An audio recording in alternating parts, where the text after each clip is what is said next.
Hello, good morning, everyone. I mean, not good morning, good afternoon. Hello, hello. Hope you are all doing well. Hi. Hi. So we're going to ask everybody to please mute your microphones. Sounds like you can hear me, so thank you for letting me know that. We're going to get started with our workshop. Thank you all for being on the line today. I am Rosalind Escobar. I'm the grants manager for the OGP program. On the line with me today, I have Ann Jensen, grants associate, which some of you are, you're now familiar with her. So Ann and I will be hosting this workshop. Ann will be basically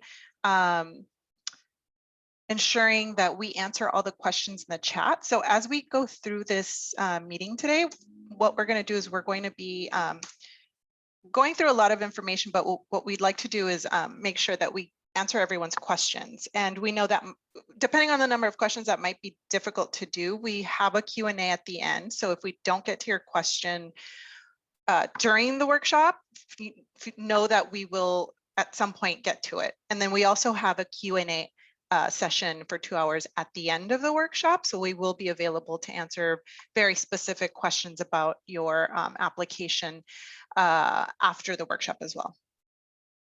So let's get started. Some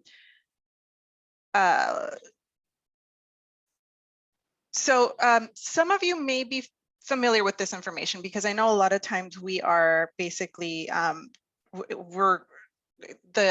the folks that are applying are continuing grantees, right? Folks that have applied every year for the last 2 years. So you're very familiar with this information. This is going to be basically a basics of how to apply to this program. We will give an update on some of the changes that you'll see this year, but for the most part, it's a basic introduction for how to apply to this program. So I'll try to, be as specific as possible, but no, this is kind of a general overview. And so feel free to ask questions, ask them in the chat, and then I will take breaks to answer.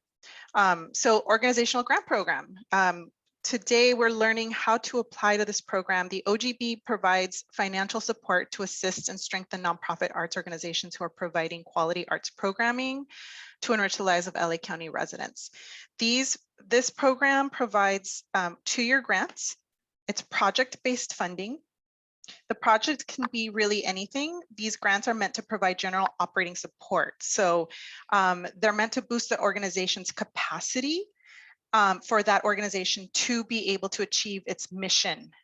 So your project scope can be really anything. The funding is meant to basically help you fund whatever the biggest need of your organization is.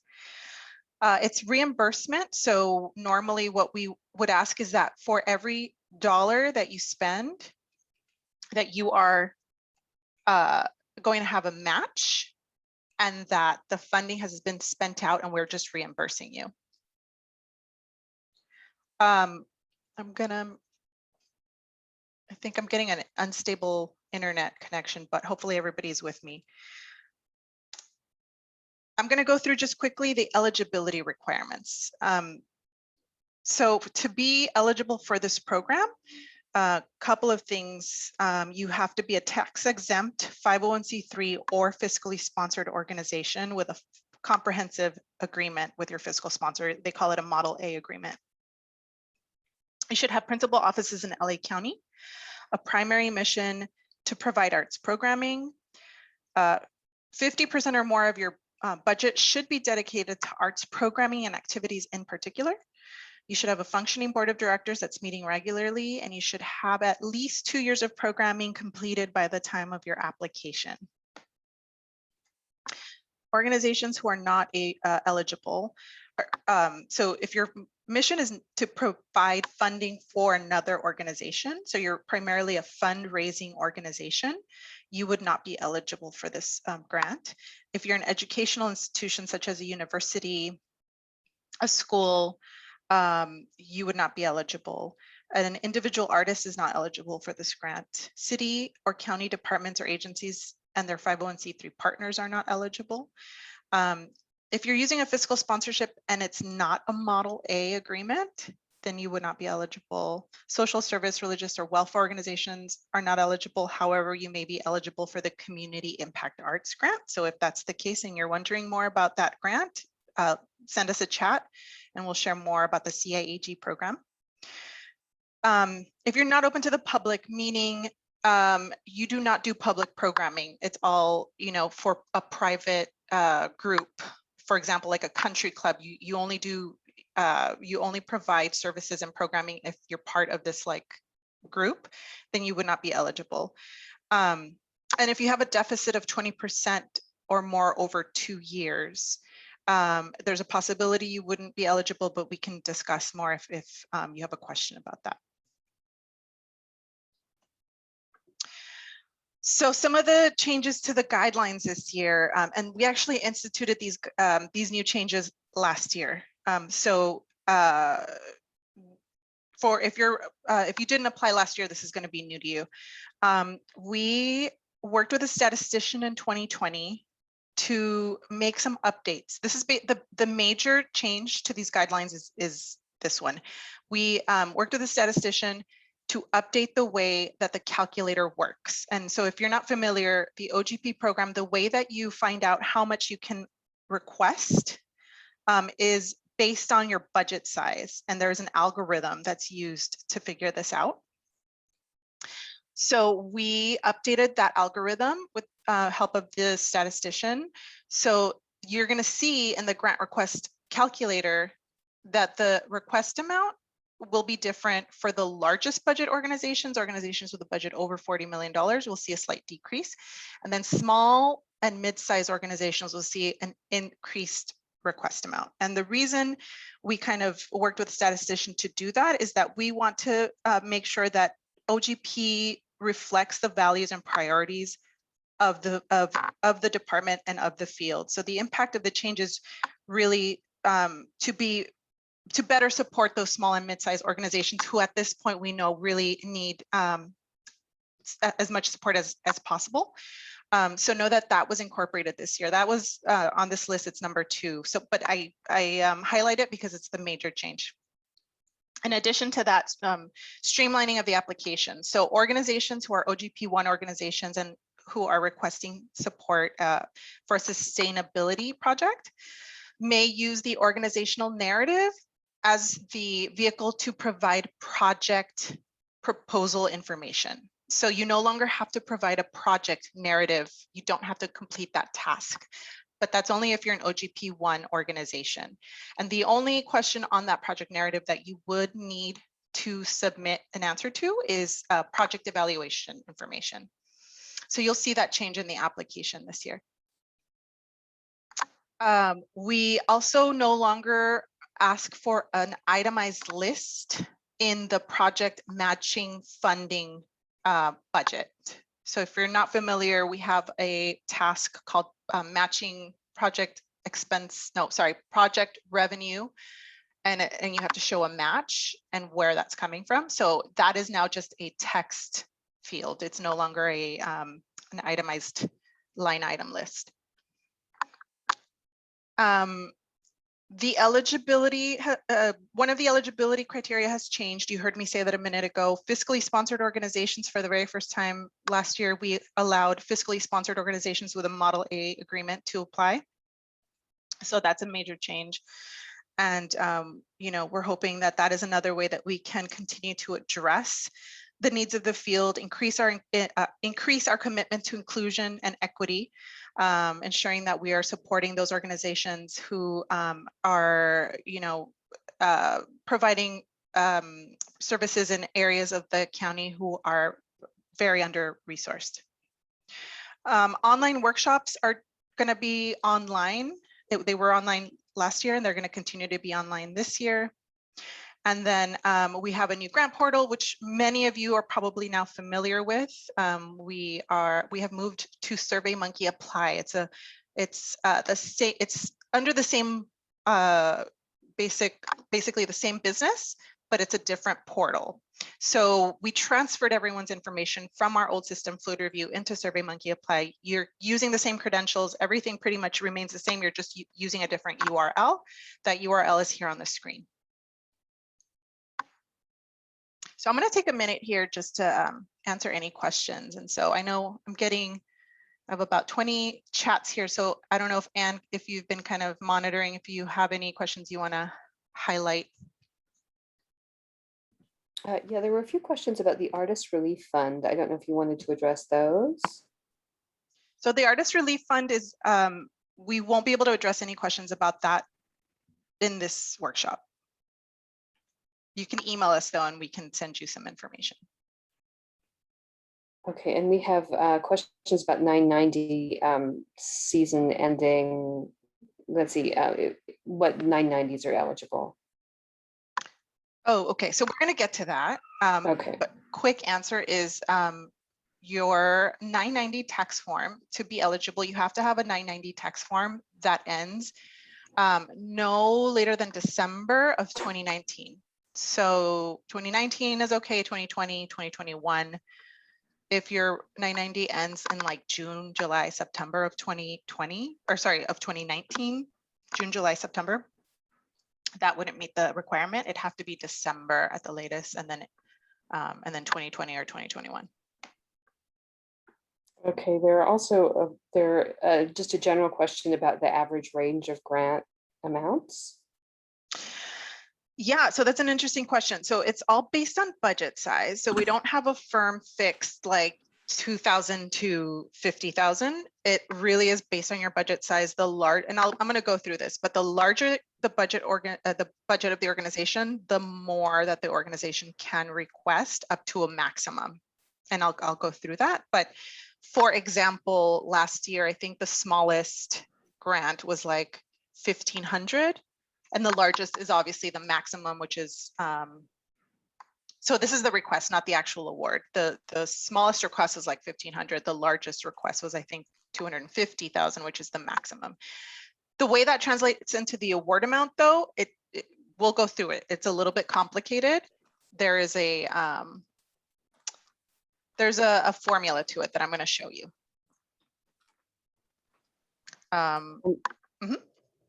Okay, a question about finding OGP in the SMU Data Arts grants list. Yeah, I had heard from somebody this morning that there was an issue finding the grant. So I may have to do some troubleshooting after this. I think what it was is the grant was not visible. So know that after this workshop, we're going to go in and make sure it's visible. Okay, and also with regarding the new application, someone is having trouble finding it. They're only seeing their open application and not the new application. Yeah, same question. We're gonna do some investigating after the workshop to see why it's not visible right now. Okay. And do they have to attend all of the workshops? No. The only requirement for eligibility around workshops is that you attend or review, because we are recording this, that you attend a application workshop at the minimum. And when I say attend, know that you can also just review the recording. That also counts. And only organizations who are brand new to the program are required. Both organizations who are new to the program, never applied before, and organizations who didn't receive the funding the last time are required to attend this workshop. The rest are all, optional. If you feel like you may want to attend a budget workshop, a narrative workshop, you feel free to do that, but you're not required to. Okay, and someone just asked about how they know what OGP number they are.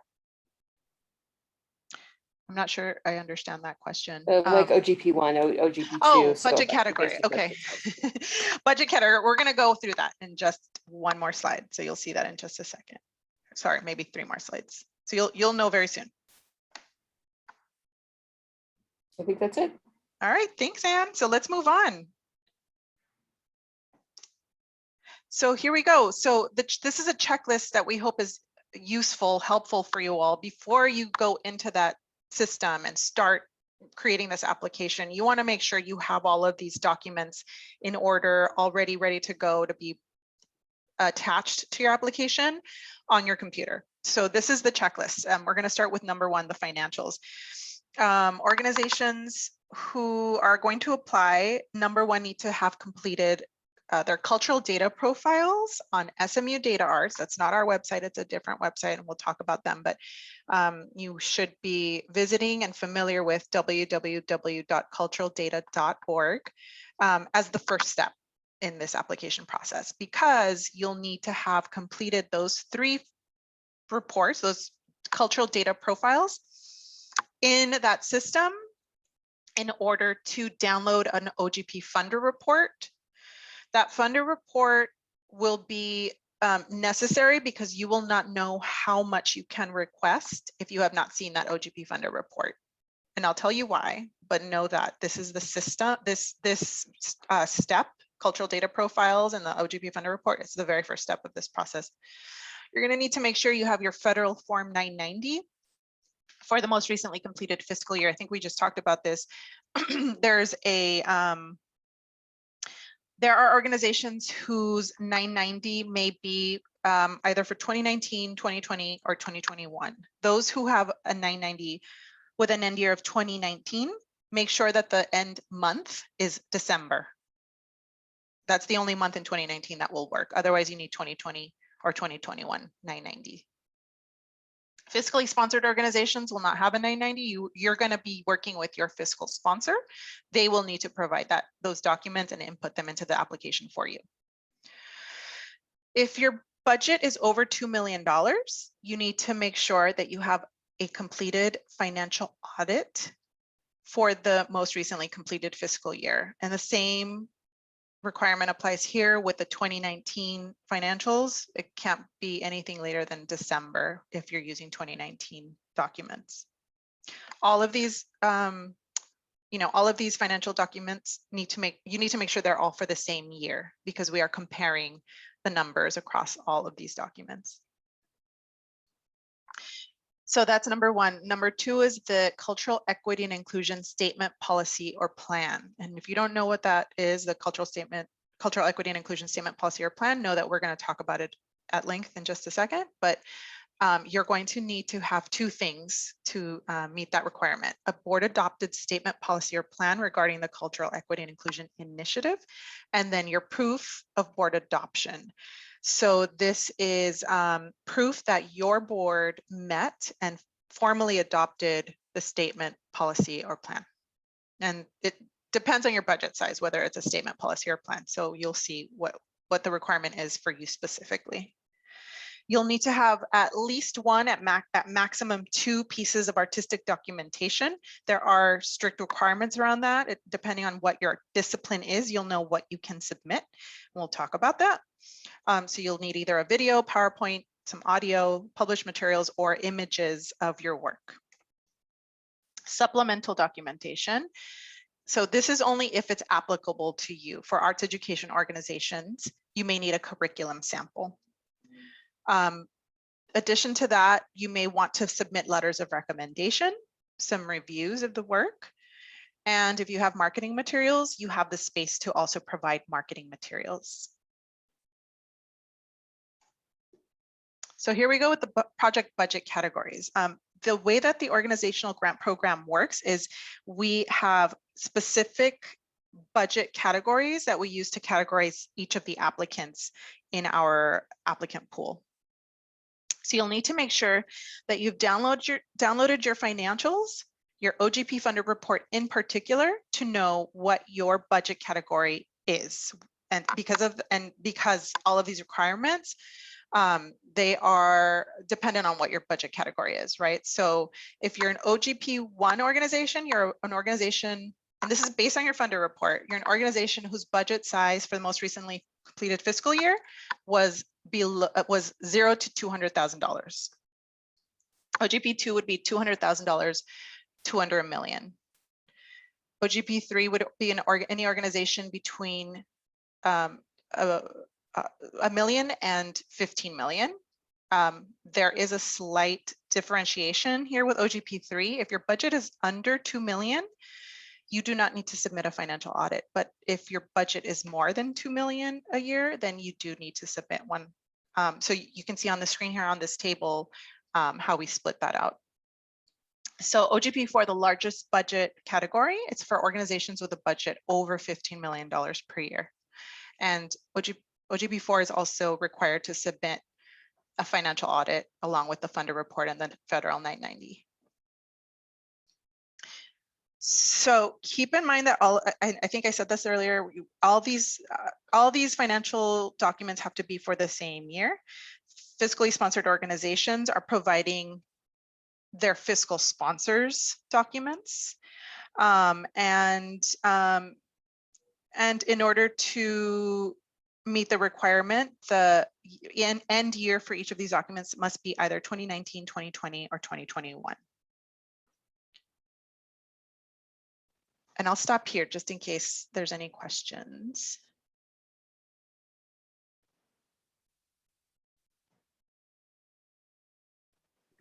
Anne, do you have any questions in the chat? Let's see, a fiscal sponsor, does a fiscally sponsored organization will not need to submit a 990, just an internal financial? A fiscally sponsored organization has two requirements, both the internal financial documentation and their fiscal sponsors 990 and financial audit if their budget is over 2 million. They also need to submit a funder report, the fiscally sponsored organization. That's it for now. All right, thanks, Anne. All right, everyone. So we're going to move on here. So let's talk a little bit more about these budget categories. So the reason that these budget categories are important is not just because you'll know what your requirements are based on these categories. It's also important because you'll know what your request amount range is depending on where you lie in these in this budget category world. So as I was saying earlier, your request is a percentage of your budget size. And so you need to have that funder report in order to know what that number is. It's literally on your funder report on page 1 at the very top. So you're going to use that to put into the request calculator, and I'll show you what that looks like. Essentially, the larger the budget, the larger the request amount with the maximum, right? Any organization with a budget of over 40 million or more, the maximum request is $250,000. It used to be 300,000. It's now 250,000. So there's a slight decrease there. And then you'll see that also it's been recalibrated. So some of the organizations will also see an increased request amount depending on like what size the budget is.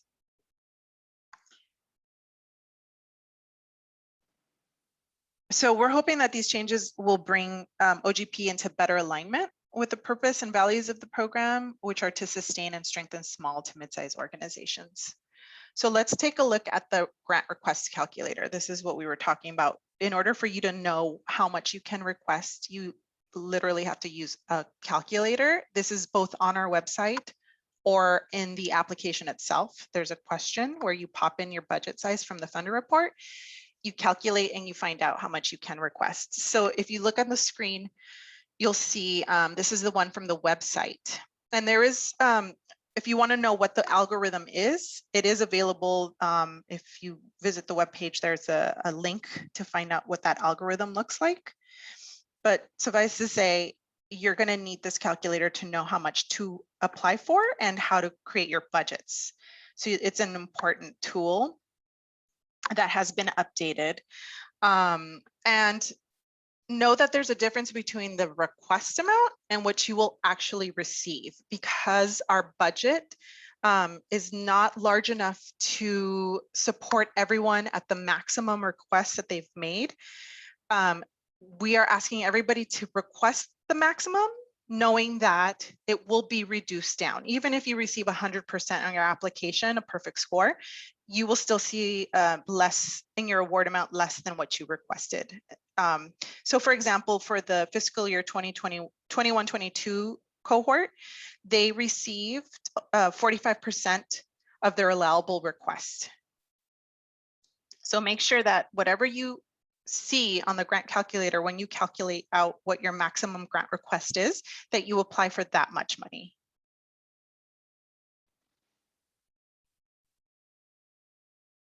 Also, just FYI, because I see this happen several times a year, this request amount is for 2 years of funding. So when you create your budgets, you're going to be creating a budget for 2 years based on this one request amount. And so you're splitting in the budgets, you're splitting this amount up into 2 years, but in the request amount field, when we ask what is your request amount, use 100% of this amount. Do not cut it in half. You're requesting 100% of this amount here.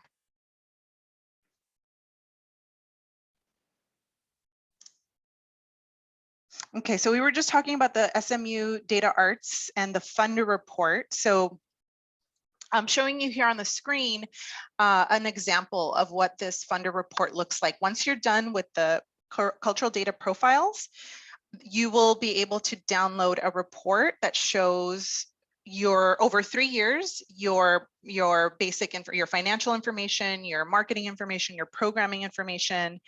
It's a summary of the last 3 years of your work, right? So you want to make sure that these SMU Data Arts profiles have accurate information, because the panelists who review your application will be reviewing these funder reports. The other reason this is important is that you will know how much you can request based on this OGP budget size that you see on the screen here in red font. This number is not going to, it may not be the same as the annual budget on your 990. So be very careful not to use the 990 figure. You're using the number that you receive in the funder report under OGP budget size. This number basically is annual. Sorry, let me make sure I get this right so I don't confuse you. It's annual revenue minus in-kind contributions and cash endowment. So there's a formula behind it. So make sure that you use that amount that you're seeing in this funder report so that you get the right information and you request the right amount and your budgets are correct once you put that budget together.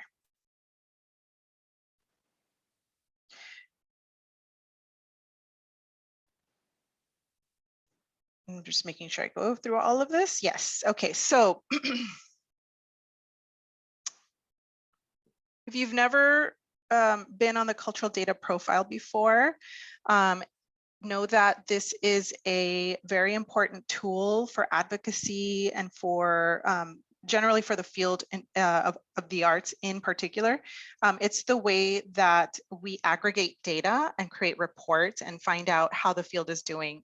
So SMU Data Arts is used by many municipalities and funders across the state who are asking applicants to put their information into this database so that they don't have to ask these questions in their applications. It's a way for us to all aggregate this data together and so that we all can have a snapshot of how the field is doing.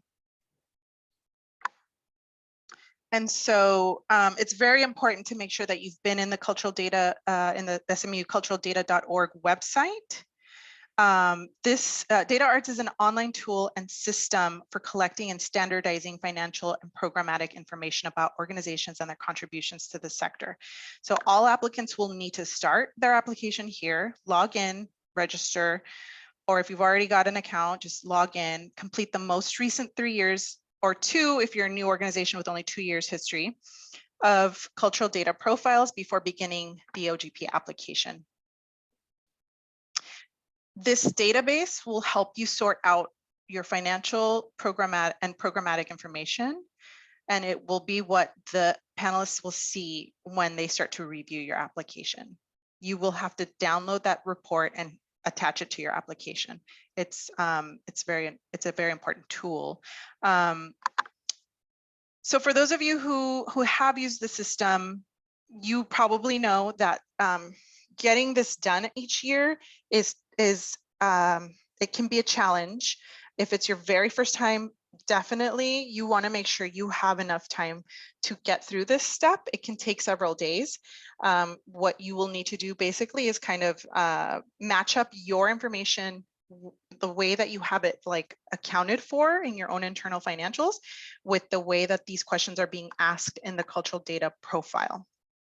There have been some big changes, some streamlining, and we're going to actually have a workshop with SMU Data Arts tomorrow. If you're interested in attending, it's at noon tomorrow. You should sign up through our workshop page. But know that there will be some time that you'll need to take if it's your very first time to line everything up and get it prepared for putting that into the cultural data profile. So online here, or on the screen here, I have the link to their workshop calendar. You can visit this link to go in and review a recorded training in case it's your first time and you want to just kind of get a handle on like what this is and what it's like to go in there and complete these profiles. And so know that, you know, this tool is also helpful for your own kind of internal record keeping as well, because there are other types of reports that you can get from this database that may help you in terms of your own kind of fundraising, budgeting. There are reports like a trend and comparison report that can be found and downloaded from the Data Arts portal that will show you like what your data is compared to other organizations in the same budget category and the same discipline across the state, specifically in Los Angeles County. There's a lot of different ways you can pull data that will be useful for you for forecasting, for budgeting. So get familiar and know that it's you know, it can be a little bit complicated at the beginning to get in there and get everything started, but once you're there, you'll be each year it'll be a little easier to do this, and it is a requirement each year. If you do receive funding, each grantee has to report out each year through this cultural data profile. So we will require that of you each year if you do receive funding. So orientations on one-on-one help is available. They do have a helpline. And if you're interested in joining us for those workshops that I was telling you about, we have 3 coming up. Workshop number 1 is tomorrow, Thursday at noon. Then we'll have another one on September 16th, same time. And then September 30th, same time, noon. Use this link here at the bottom of this page to find out more and sign up. You can also see there are some recordings of some other sessions we've done with SMU Data Arts since 2020, in case you want to take a look at those too. So we hope that these resources will be helpful in your work, not just in submitting the grant application, but with budgeting and financial management in general. And note that these workshops will all cover the same content. So if you've attended one, you don't have to attend the rest. They will all cover the same information. And they will talk through the big changes in the cultural data profile this year. So I'll stop here. And is there any questions in the chat that I should address? Yes, so I've got a list. I'll just go through them all. So you mentioned 990 needs to be 12/31/2019 or later. I'd like some clarification. Our fiscal year ends on June 30th. We have not filed a 990 for the fiscal year ending 2021. Can we submit only 2 years financials ending June 2019 and 2020? You only need, okay, sorry, go ahead. Go ahead. I don't know if that was the end of the question. And not for fiscal year ending 2021. Okay, thank you, Anne. So yeah, this is definitely something to clarify. So we only need one federal tax form submitted with the application. So in this case, it sounds like it would be the 2020 990. So that's the 990. You also have the funder report, the cultural data profile information that you have to complete. All of that is based on your financials, right? These questions that you'll be answering. So you'll be answering questions about 2019, 2020, and 2021. If your fiscal year has ended. Maybe your fiscal year has not ended for 2021. So then maybe you're reporting on 2018, 2019, and 2020 in the funder report. So your funder report will end in 2020 and it will match your 990 that you're submitting. But that's one document, and all of that documentation is based on how you answer the questions in the funder in the data profiles. So that's not to say we want to see 2 years of 990s. You only need one 990. the funder report will show us the documentation, like your financial information from the prior 3 years in the funder report itself. Hopefully that helps answer that question. Okay, why would the funder report be different from the organization's budget? I represent a very small organization with a budget around 6,000 for 2020. It's not always different. It just depends on the accounting on the back end of the applicant, like the way that the applicant does their accounting and reports this in with the 990. It may be different because the questions that the 990 asks are not aligned with the way the questions are asked in the CDP profiles. So the main difference is the 990 will show probably the annual budget as like annual expenses in the last year. That's not the same thing as a funder report. Funder report is showing annual revenue minus in-kind contributions and cash endowment income. So there is a formula. There's math behind that budget size, but that's the major difference is the 990 is not asking the same questions and it's not making the same calculations, and it's showing probably expenses, not revenue, as the annual budget. But there are some cases where the 990 does match the funder report. So yours may match, not everyone's 990 will match their funder report. So do not use the 990 to answer the budget size question.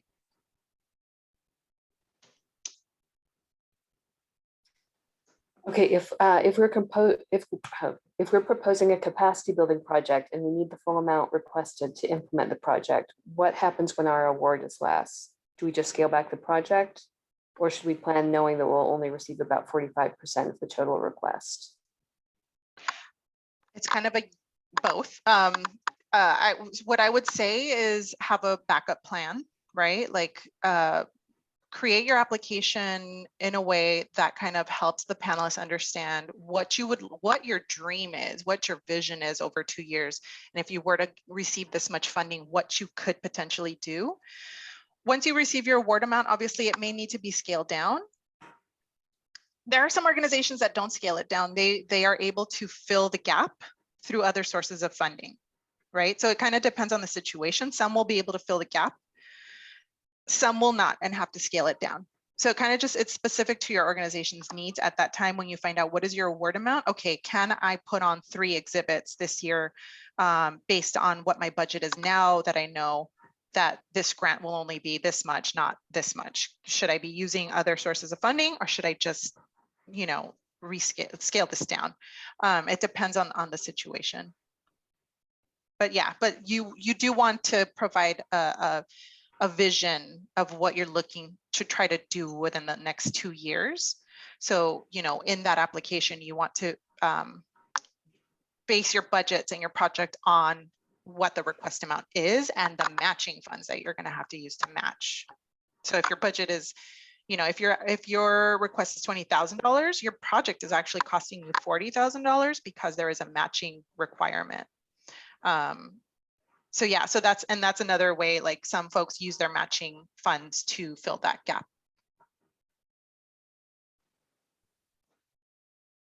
Okay, is the OGP budget size based on 3 years financials?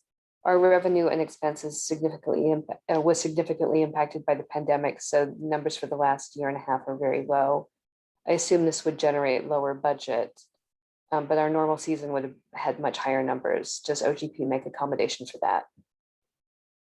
It's based on the most recently completed fiscal year, and it's only 1 year. It's not based on the last 3 years. It's not like an average. It's specifically on the last year's programmatic financial information. And unfortunately, yes, we know that this year, that will mean many organizations will have a smaller request amount than normal. And unfortunately, because that's the way that the guidelines work, there's no way for us to change that at this point. So yeah, so that kind of, hopefully that answers your question. It's based on the most recently completed fiscal year.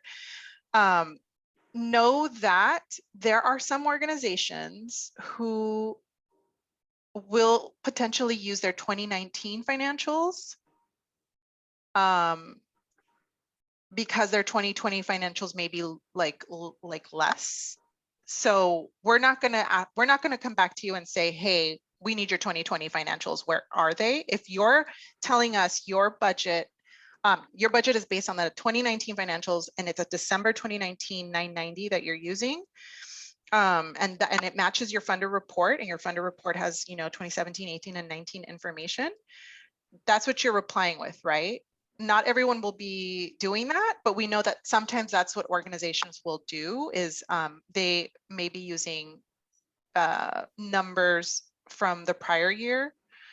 And what some other folks do is skip, right? So like if your budget is going to be really low for 2020 and you know that 2021 will be much better, some organizations in the past that I've seen have said, I'm going to hold out on applying to OGP this year because my award amount will be very low. I'm going to wait and apply next year when the budget size will show an increase.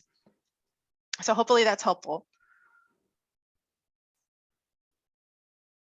Okay, has there been, that's similar, has there been any adjustment for the impact of the pandemic on revenue? Only on the request amount.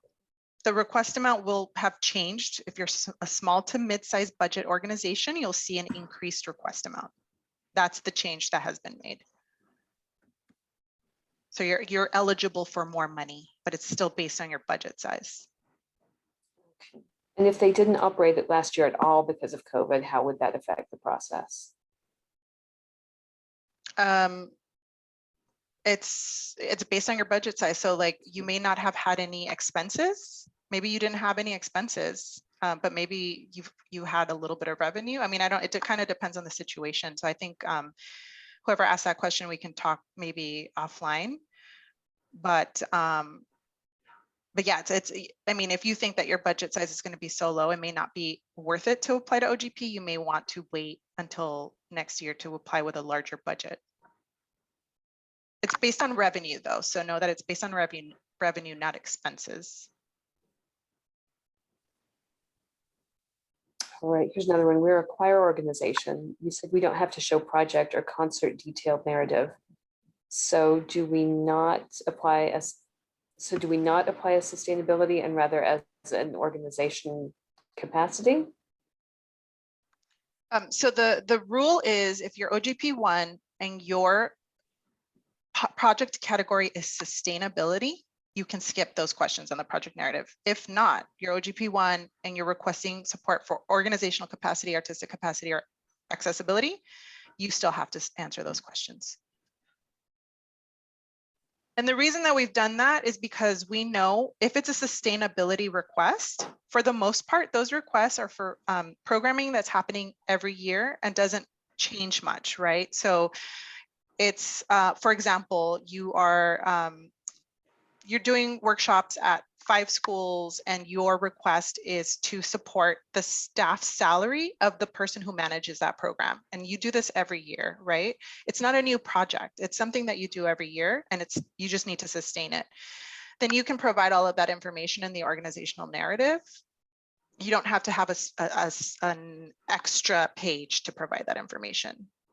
But if it's an organizational capacity, artistic capacity, or accessibility request, that might be a new project. You would want to give those details in the project narrative.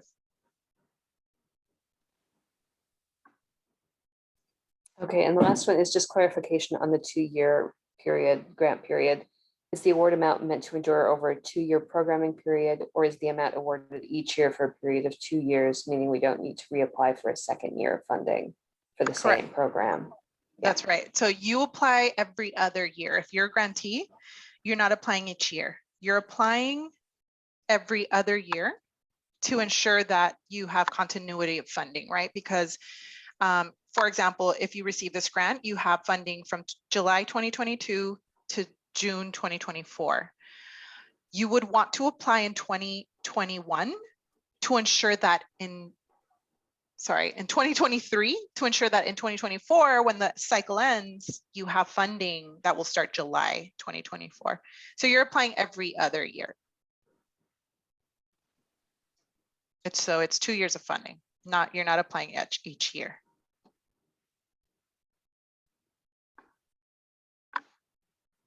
That's it for now. Awesome. Okay, so let's move on.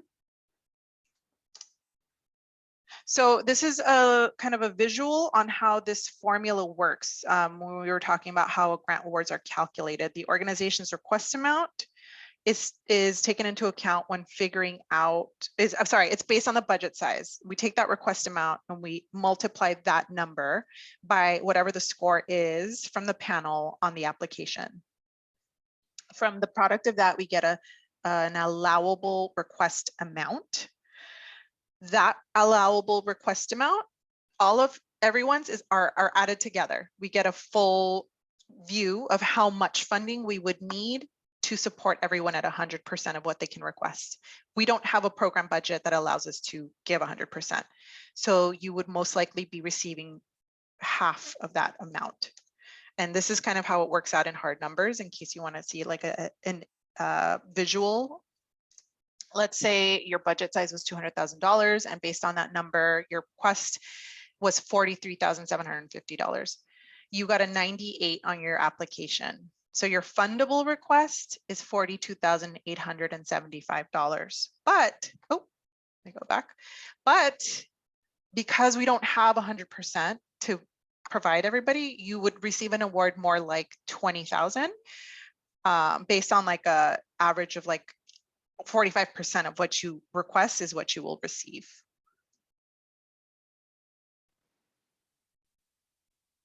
So this is an example for us to figure out what that 40, like what is, how do we get 45%? So that's based on last year, 21-22, 231 grantees received funding.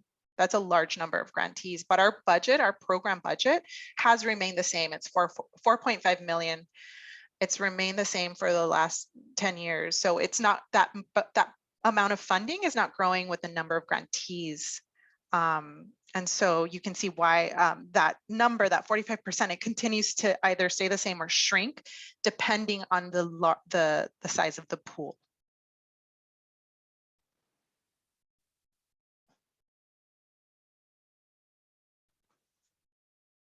Project categories. Let's discuss this in more detail. I know we touched on this a little bit earlier. The way that OGP works is we have, in addition to budget categories, we have project categories. So depending on what your budget category is, if you're OGP 1, 2, or 3, you can request support for sustainability, organizational capacity, artistic capacity, or accessibility funds. If you're OGP 4, a budget with $15 million or more, you can only request funding for an accessibility project.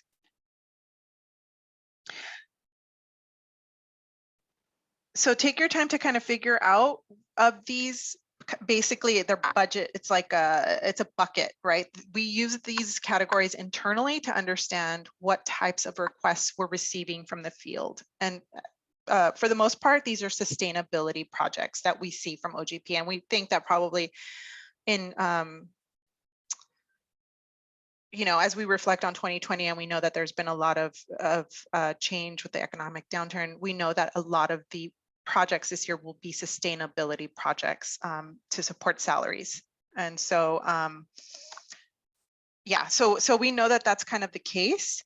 I believe it's about 80% of the applications are for sustainability projects. So take your time to kind of figure out what is the biggest need of the organization, and you know, when you figure that out, match that kind of narrative to what project category best matches up with that request. And we know that some requests will be more than one of these, but you can only choose one. So figure out how to create the narrative to kind of figure out which of these buckets best applies to your request for support. So let's talk about these project categories. Sustainability, as we were just talking about, it's support for existing artistic and/or administrative projects that help sustain the mission and goals of the organization. So this potentially could be continued support, compensation and benefits for staff salaries, ongoing costs of production supplies, equipment, or rent. It might be continuing support for marketing, governance, or fund development activities. continuation of artistic programming, such as payments to artists or production staff, continuing IT efforts like computer upgrades, software, or website improvements. So the keyword here is existing. It's an existing program, service, or project. Organizational capacity is to support new projects that increase the organizational capacity and infrastructure of the organization. So this would be, for example, establishment of new administrative positions, significant IT improvements like implementation of accounting, box office, or fund development software, development of new fundraising tools. And sorry, I lost my place. And development of new earned income strategies. So that includes like development of revenue through concessions or rental activities. Again, artistic capacity, this is support for new projects that increase our artistic capacity of the organization. So it's very similar to the one before, except this is specifically for the artistic capacity of the organization. So this could be funding for salaries for artistic staff, commissions of new work, increased rehearsal time for performing artists, exhibition costs, training opportunities for teaching artists, or new or increased employment for one or more positions that impacts the artistic product, for example, the technical director, lighting, or costume designer. Accessibility. These are projects that are new or existing that provide public access to arts activities and programs. So these are arts education activities and programs for youth aged 5 to 18, activities that broaden, deepen, or diversify arts participation among populations of the county who may be underserved, low-income communities, people of color, LGBTQ, and people with disabilities, and other communities who experience barriers to arts participation. So a lot of times accessibility is used, for example, some museums have free a day when they have, free entry into the museum. That would be, potentially supported through this grant. And so I'll stop here to just kind of take any questions about project categories. If you have anything in the chat, Anne. Yes, there is. Let's see. So can they apply for both option 1 and 2? They want to sustain existing programs, but also feel the need to hire a person for fund development. Yeah, you would need to ask yourself what percentage of your request is for sustaining and what percentage is for hiring that new person. So depending on what the answer to that is, you would choose one or the other. You can't choose both.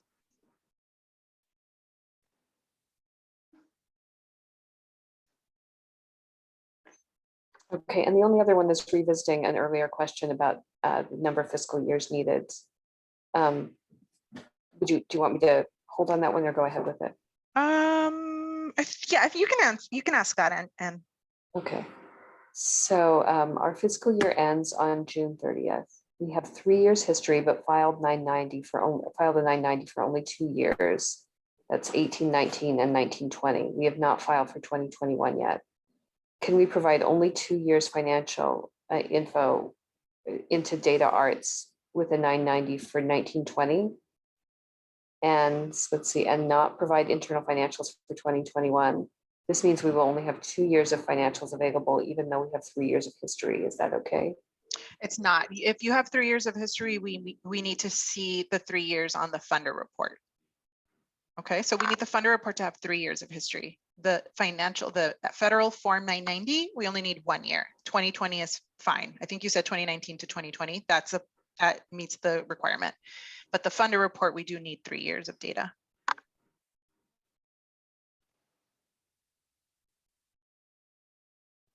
And that's it for now. Perfect. Okay, so let's move on. We're going to move on to the Cultural Equity and Inclusion Initiative. So if you're familiar with this, you will know what I'm talking about. If you're brand new to this initiative, I'm going to kind of give you basically a rundown, a summary of what this is all about. So in 2015, the BOS adopted a motion to create a framework for advancing cultural equity among the region's arts and cultural sector. In 2016, the department began a journey through a public process. Several town halls throughout the county were held. Stakeholder focus groups, research, and advisory committees were put together to inform that request. So basically, there was the motion put forward.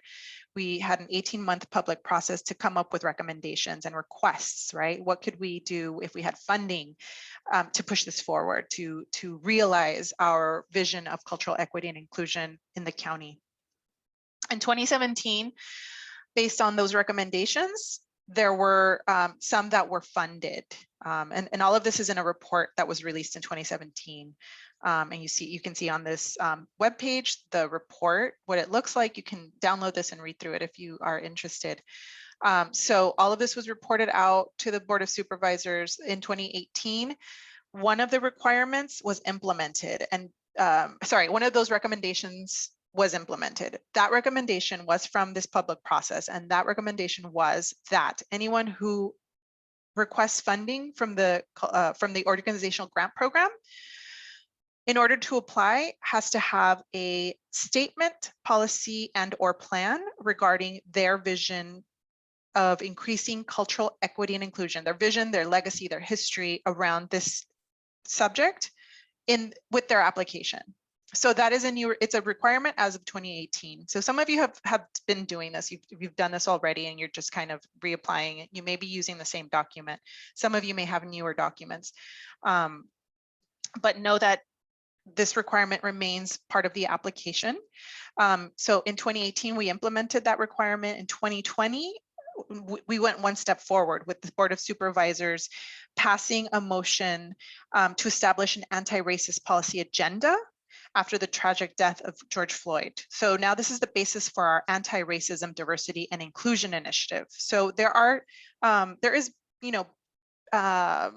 some big changes coming for the county. And one of the things that kind of we're doing is as a department, we're creating a cultural, we passed a cultural policy in 2020 along with this RRD initiative, but we're also creating our own statement. So know that that is also something internal that we're working on to put forth to kind of provide everybody with a framework of our investment, our kind of thinking around this. And with the RD initiative, it's really, trying to improve outcomes, right? Improved educational outcomes, better physical and mental health care and outcomes, and increased housing and housing sustainability, meaningful employment opportunities, and an equitable and fair criminal justice system. That's what we envision. It's part of our goals. It's going to be part of our framework in our strategic plan. So these last two pieces together it's a foundation for pushing our vision even further as we continue to strive to foster diversity, equity, access, and inclusion in all that we do through a deeper commitment to reversing structural and systemic inequality in LA County. So with that, we're going to talk about this statement, policy, or plan requirement. You can read more about this process and all of this on our website. We have a web page dedicated to kind of giving more details about this. And you can see that link here at the bottom of the screen. But basically, we now have, depending on your budget category, a requirement that you either submit a statement, a policy, or a plan, or a plan. So OGP 3 and 4, budgets over $1 million, you are supposed to provide a policy and a plan.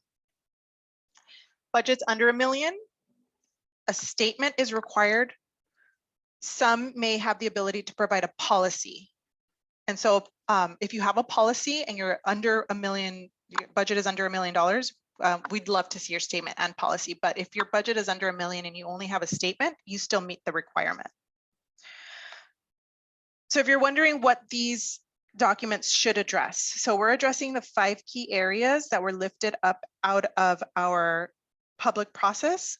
If we were to see an increase in cultural equity and inclusion, that we would see, we think, a better, more equitable arts sector in LA County. So what are the 5 key areas? Board of directors, staffing, audience and participants, programming, artist creators.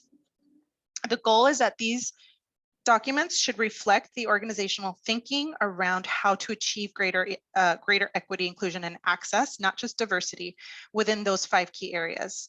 And that these documents kind of focus on at least one of these 5 areas. If your budget is over $1 million, we would want to see you addressing all 5.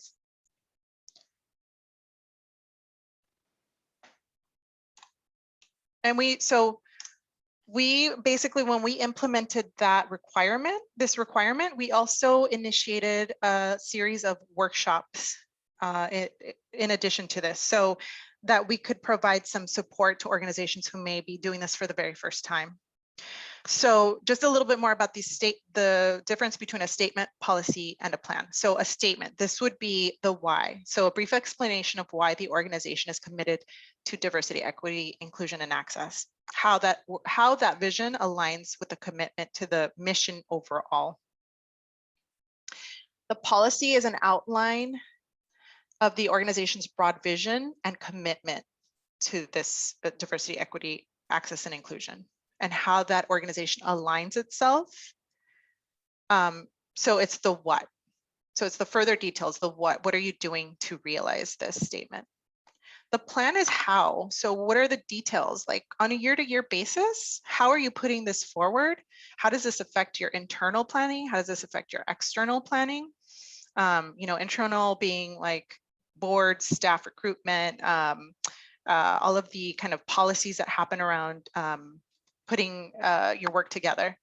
Externally would be like, what are the partnerships in place? What are the strategies that you use to create partnerships? What are the changes that you've made to marketing materials, things like that. And we'll talk more about this, but this is basically the difference between statement, policy, and plan. So we strongly encourage organizations that submit a plan to ensure that they're providing those strategies and methods for measuring success around all 5 key areas. It should be measurable in the plan, and we should be able to say, okay, this is where they're starting, this is where they want to be in the next 2 years. So that being said, the panelists who are reviewing the application, sorry, let me just get through this. The panelists who are reviewing these applications will not have the ability to see your statement, policy, or plan. It will be reviewed by staff to make sure that you're meeting the requirement, but they will not see those documents. What they will see are your responses to the questions about your efforts around this work. And you'll see details about this, but basically know that what you submit will only be visible by the staff at this point. That may change. We may have guideline changes next year where we institute a change to that and panelists are able to see the documents, but at this point, they will not be able to see them. So start this early. This is another piece that if it's your very first time doing this, it may take you a while. And we want to make sure that this is not just a check the box activity. This is an iterative approach that we encourage you to take seriously when diving into this piece of the application. It should really be a reflection on the board level. So leadership should really be putting this together, and they will need to formally adopt this as like a part of the organization's work. And so we'll want to see proof that the board adopted it. And I'll talk about what proof looks like, but know that it will be, it's formal, and we want to make sure that the leadership is involved. It's not just one staff person creating a document and getting their sign off on it. It's really should be a deeply thought out conversation and documentation of what that looks like. So if you want to read more about this and you want more details, we actually have a toolkit online.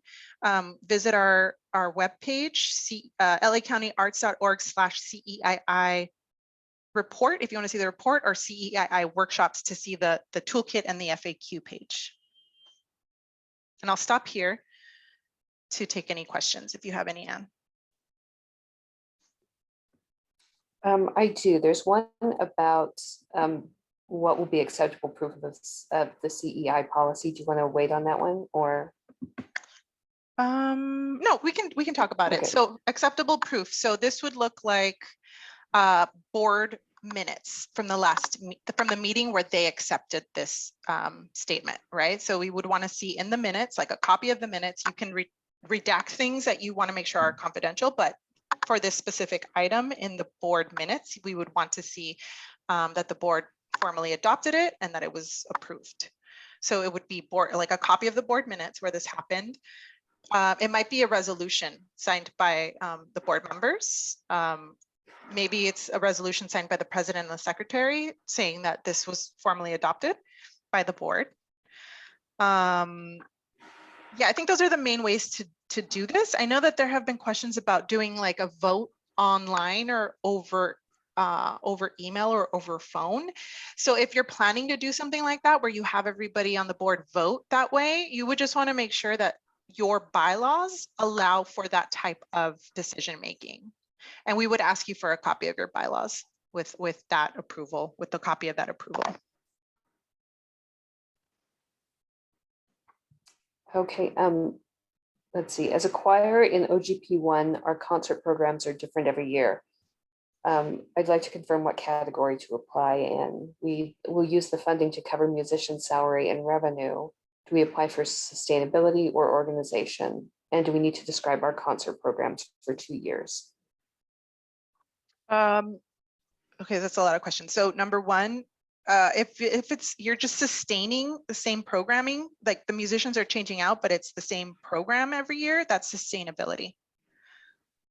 And then I think I heard, what were the other questions? Let's see, do we apply for sustainability or organization if we're covering musicians' salary and revenue, or salary and venue? Yeah, so if it's the same expenses each year, it would be sustainability. If you're like bringing somebody on, you've never had a musical director, or you've never paid for a musical director to be part of this, and you're trying to pay this person now, and it's a new thing you're paying for in your budget, that's organizational or artistic. It would actually be artistic capacity because that's the artistic product. And then what was the follow-up? And do we need to describe our concert programs for 2 years if they're applying for sustainability? You should provide a summary of what you're planning over the next 2 years in your organizational narrative if you're going to skip the project narrative.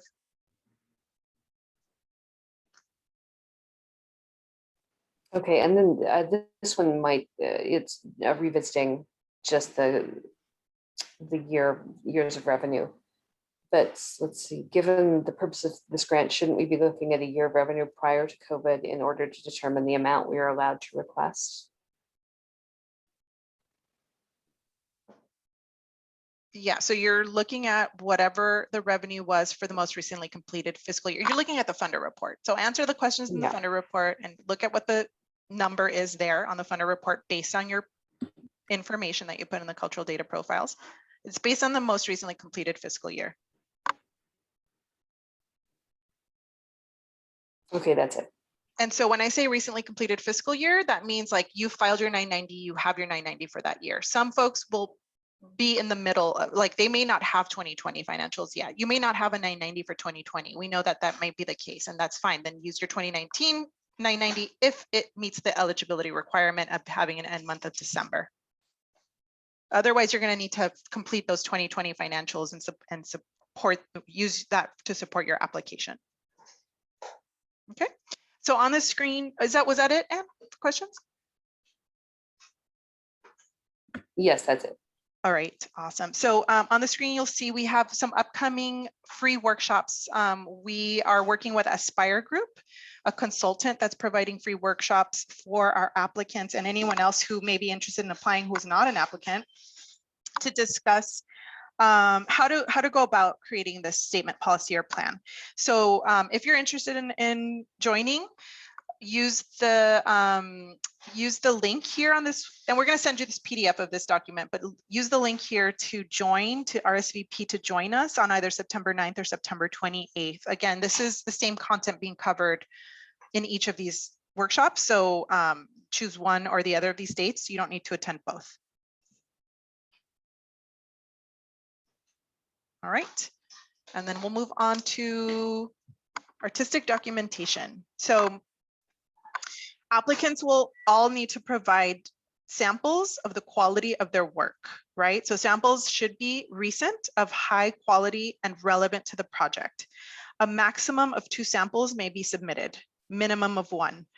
Take the time to figure out what the best sample for you to show to panelists would be. So show off, right? You want to show off. You also want to show, like, if you're doing a lot of different types of work, you may want to show the breadth of the work that you're doing. So acceptable artistic samples would include a video. If you're using a video, it should be no more than 5 minutes long. If you're using you could provide a PowerPoint. If it's a PowerPoint, it should be a slideshow of images, up to 10 images.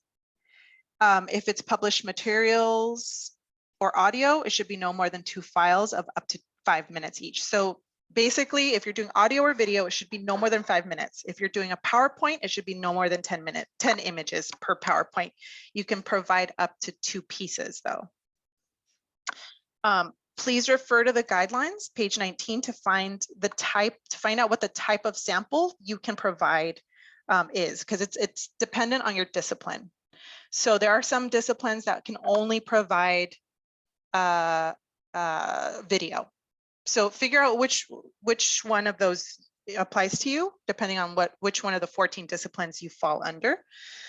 Make sure that these samples are relevant to the work that you're doing now, that you're providing a snapshot for the panelists of what this programming looks like in real time. Like, what does it feel like to be in the audience, taking part in this work, being engaged in this work?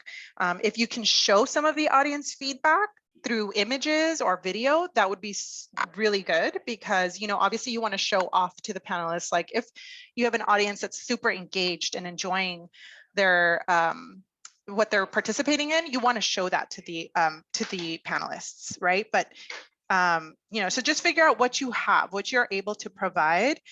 It should be no more than 2 years old. We know that's going to be difficult for you all this year because you may not have done any programming in 2020. So we just kind of want to make sure, you know, like, the requirement is for that piece to not be more than 2 years old. You may have something from 2019 that you could provide, or 2020. If what you have is like a 2018 sample, that's fine. But going more than 2 or 3 years back, the panelists may question why the sample looks a little dated. So just be really careful when you're trying to just figure out what you're going to use. So when you provide that sample, make sure that the sample captures the attention of the viewer, engages them in the work, and know that they may not watch the full thing, right? They may watch only the first minute. And so you would want to put whatever you want them to definitely see, put it up in front. And then lastly, make sure that you're describing your sample. So if there's something unique that you want them to see, give them in the description of the sample a teaser or explanation of what they should look out for in the description box for the sample. So I have some, and know that we do allow hyperlinks. Be careful with hyperlinks, though. We have seen some applicants use like links to Facebook pages or links to like a web page. So if you're doing that, you definitely want to use that description box to instruct the viewer what to look for, because if they're seeing a big web page with a bunch of different links and a bunch of different text and they don't know what they're supposed to be focusing on, that could be bad for their review process. You want to make it easy for the panelists to understand what they should be looking at and see what you want them to see. But we do allow hyperlinks. So YouTube, Vimeo, I've seen folks use a Dropbox link with Dropbox that's open to the public. So use what you have, just make sure it's visible. And if it's password protected, you definitely want to make sure you've got the password in the description of the sample. So I'm going to show you a quick example of one piece from the 2021 cohort. It's a PowerPoint of, and I'll explain this. This is a sample provided by Social and Public Art Resource Center, OGP3 organization in the visual arts discipline. They provided a sample. It's called it says visual works samples of Spark's recent projects. So they submitted a proposal for funding to support general operations, artists' wages, provide artistic resources to muralists and community groups, and to empower youth organizations and locals through socially relevant arts programming.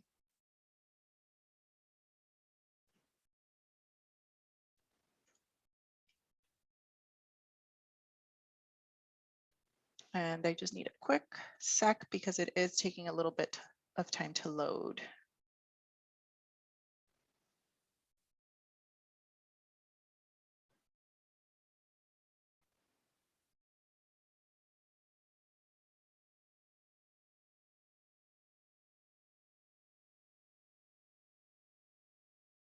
So maybe while this is loading, Anne, if you want to take a look at the chat, if there's any questions I can answer.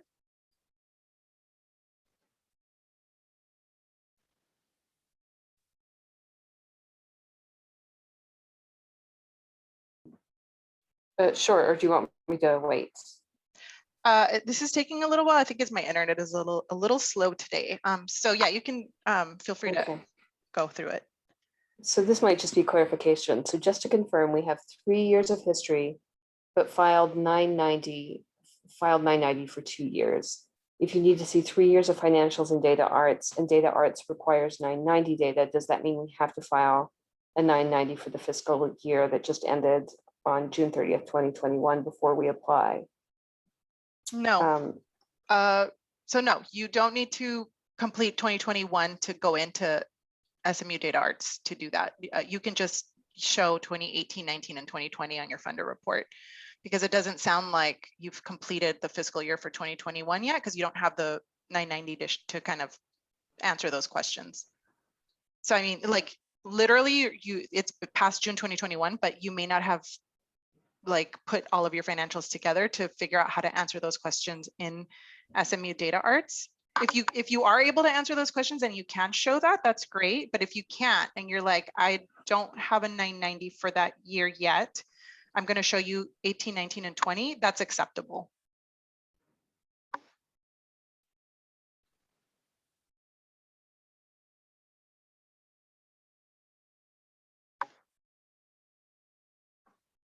Any other questions, Anne? No, that's it.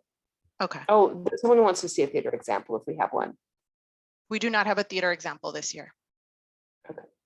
There may be one on the website from last year. I believe we had one from last year, so you can take a look at our website. We can send you a link for the link from last year. Okay, but I mean, if you have questions about what to submit for theater, feel free to ask. So this is the sample from the Visual Arts Organization Social and Public Art Resource Center.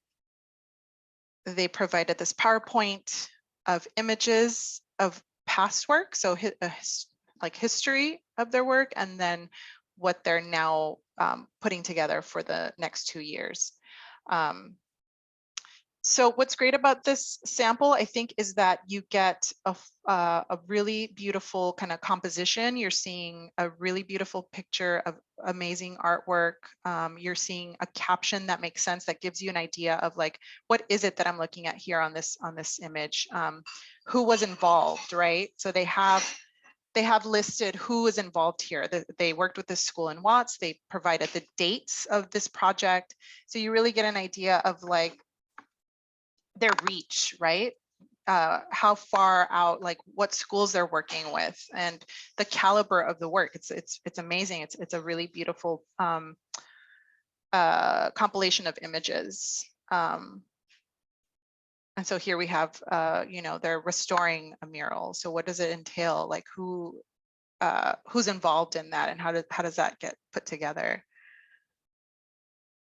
And it kind of gives you like I was saying earlier, like the breadth of their work. It's not just creating new murals, it's also restoring murals. It's arts education work with schools. It's their exhibits in their gallery, posters. Some of the partnerships, so they will obviously here partnered with Museum of Latin American Art.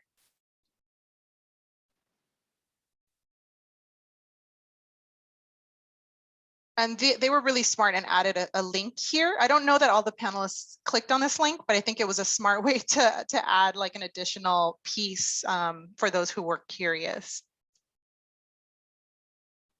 Okay. So I'm going to come back to my PowerPoint and I'll take any questions about artistic samples.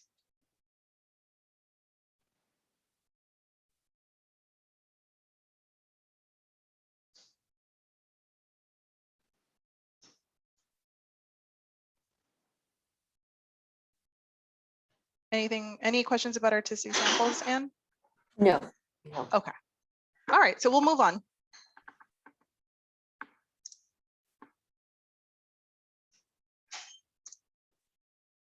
So arts education organizations. I don't know how many in this group are arts education organizations, but know that there is an additional task in the application specifically for arts education organizations to provide additional information. So how do you know if you would qualify as an arts education project or program under OGP? There's 3 questions you would want to ask yourself. So are you providing programming in a school for youth aged 5 to 18? Are you doing any out of school programming for youth 5 to 18 as the primary work that you do? Are you doing community-based programming specifically for 5 to 18-year-olds as the primary part of what you do, right? So there are organizations that may be serving youth, but they're not only serving youth, they're serving an intergenerational group of people. So for those organizations, I would say you may not be applying as an arts education organization. However, if your project that you're seeking funding for is to put one of these programs together to specifically serve youth 5 to 18 years old, then your organization would be reviewed as an arts education project.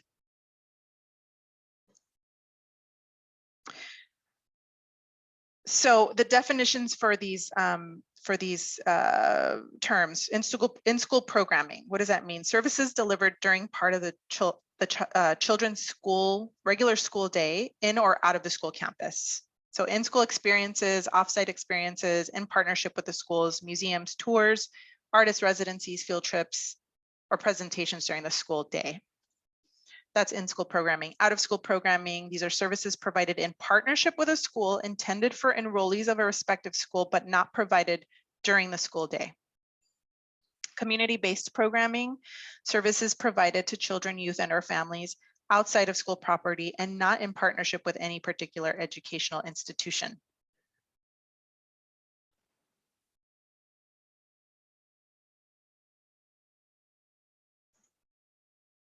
So if your organization is going to be reviewed under arts education as a discipline, there are some additional pieces of information you want to add to your application.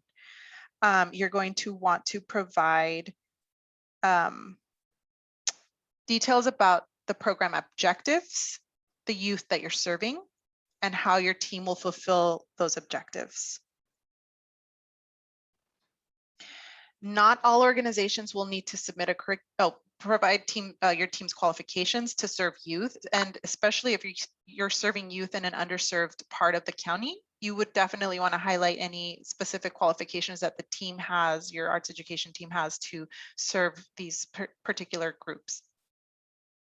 If your organization is doing in-school or out-of-school programming, you would need to submit a curriculum. So you would want to submit a sample curriculum that is linked to the VAPA standards of the state content standards. We do provide a link here on this page in case you want to take a look at what those standards are. They were updated recently, as you probably know if you're an arts education organization.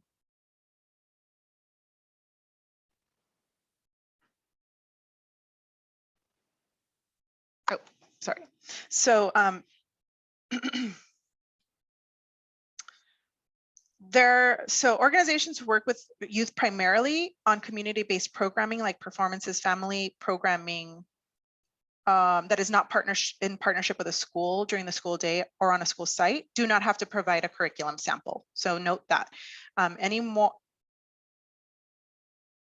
You should still answer those questions though about your arts education programming, but you do not have to provide the curriculum sample along with it. And I'll take a minute in case there's any questions about this arts education set of requirements.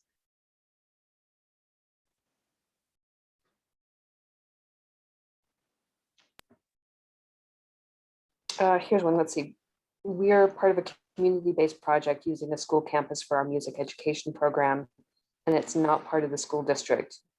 We don't need to provide curriculum, right? Correct, because it's community-based and it's not in partnership with a school or on a school campus.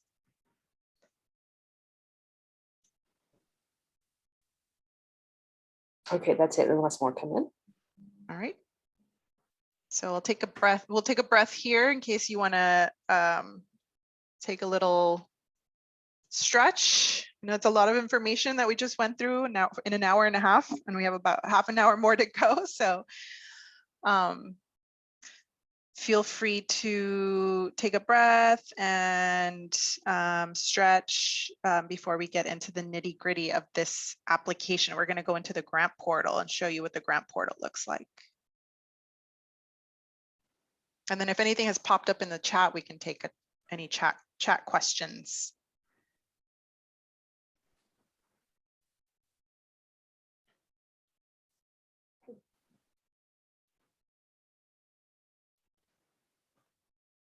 All right, sounds like we're all caught up with questions. So let's move into the grant portal.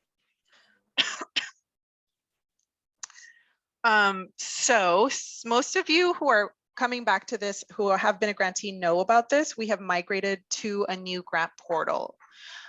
We were on Fluid Review.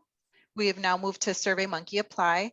The URL has changed, but all of the information for logging in remains the same, right? So we've basically migrated your accounts into the new system.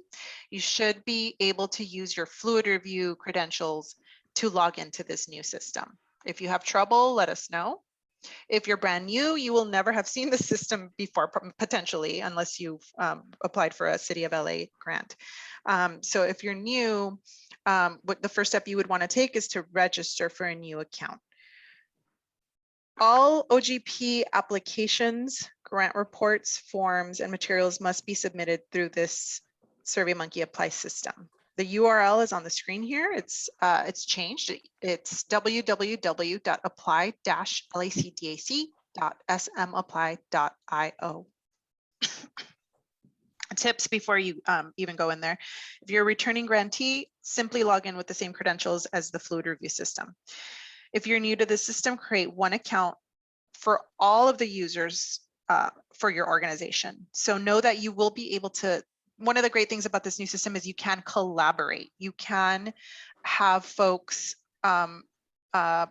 use the system and collaborate with you. So for example, if you are creating a budget and you would like somebody that is part of the organization to help you fill that out, they can create a new account in the system and we can link that account to your main organizational account so that you can all work on this application together, excuse me. So there is opportunity for collaboration here. But for the most part, we would suggest and highly encourage that there will only be one main account user for each organization. And like I said, your information has been migrated. So whoever was the user in Fluid Review for your organization has an account here in this system now. You should be able to get in using those credentials.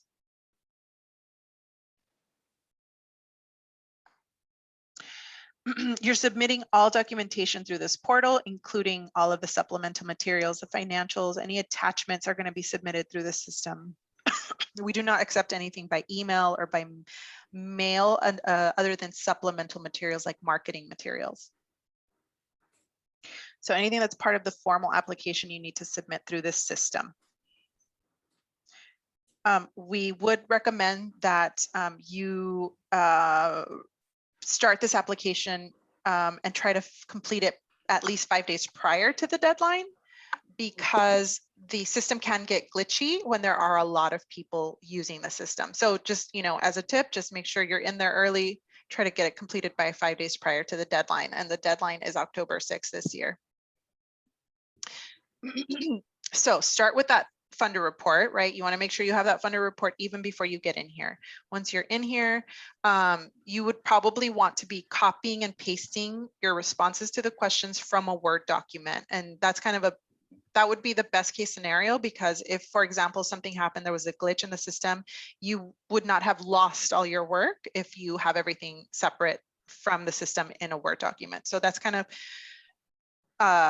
promising practice. Use a Word document and just copy and paste into the application. Make sure that you're saving your username and password. If you're new to the system, you want to have access to those credentials later. If you receive funding, you're going to need those credentials to submit contract documentation and report and invoicing all through the system. So you want to have those credentials easily accessible. And grant staff can help you if you run into any issues with the online system. Feel free to reach out.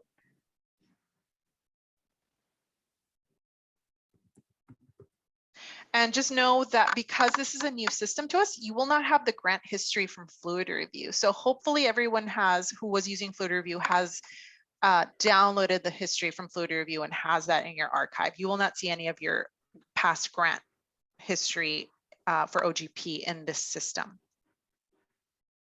Only your credentials will have been moved over. To get started, you log in. You will see a list of applications that you can apply to that you're eligible for based on your eligibility questionnaire. So you're going to log in. If you're new to the system, you're going to complete an eligibility task. And if you're returning, if you've already completed that task, you'll skip that eligibility task. You will see a list of grants you're eligible for. Find the OGP program, click on Start in the menu, and that will take you to the dashboard for this program. If you're continuing, like if you've started and you're just coming back, you can do that. You don't have to submit everything all at once. You can save, you can log back in and then click continue to get back into the grant if you've already started it and you're just continuing your work.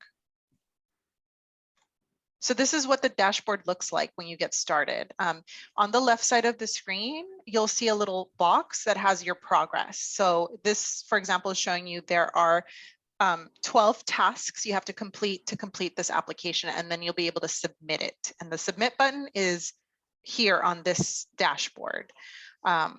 So you can keep track of your progress. You can start really on any page of this application. If you want to start with staff bios, you can start with staff bios. You can start with the financial requirements. The only thing you can't do is start with the budgets. And the reason why is that the budgets are feeding from your answer in task 2, budget and project. Basically what happens is the request amount is auto-filling your answers to the budget revenue and expense totals.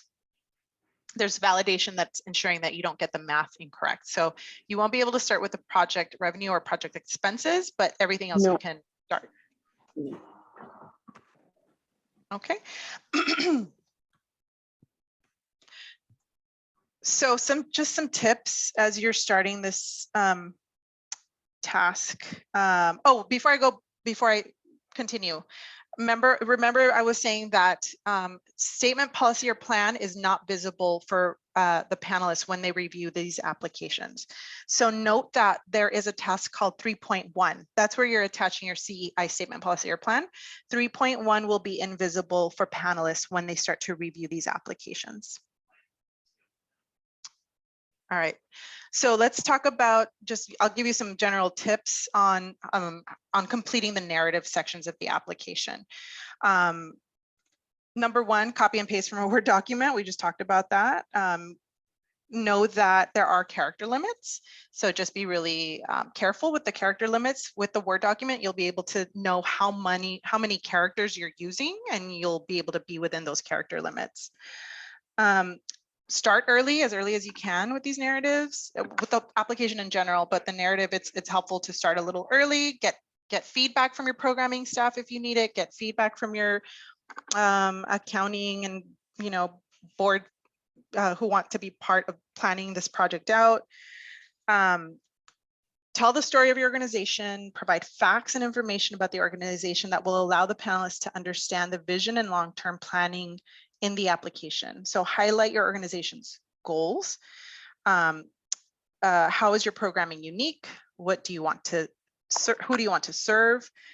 How do you uniquely provide programming and services to LA County residents? How have you addressed challenges faced by the organization? How is your staff and leadership trained and qualified to lead this 2-year project? So be transparent. Provide as in specific terms the answers to the questions. Try to avoid hyperbole. That can be it can be a red flag for a panelist. When they see hyperbole, they start to look at the application with a magnifying glass. And if they're hearing like, this is the most amazing visual art program in the county, they're going to want to see proof of that. They're going to actually want to see why you're saying that about yourself. So try to avoid hyperbole as much as possible. I would suggest not using marketing information for the project narrative, because they're going to, this is not like a pitch. It shouldn't be like a commercial. It's almost like it's almost like you're providing them with an understanding of how you provide your programming. Like, so what is what is the structure of the organization? How do you do what you do? And how will you put this project together? So marketing information will not answer those questions. So try to avoid just providing like marketing information, like, oh, we're gonna have an amazing season of 3 shows. And you want to give them more detail and help them feel confident that the applicant will be able to complete these goals within those next 2 years.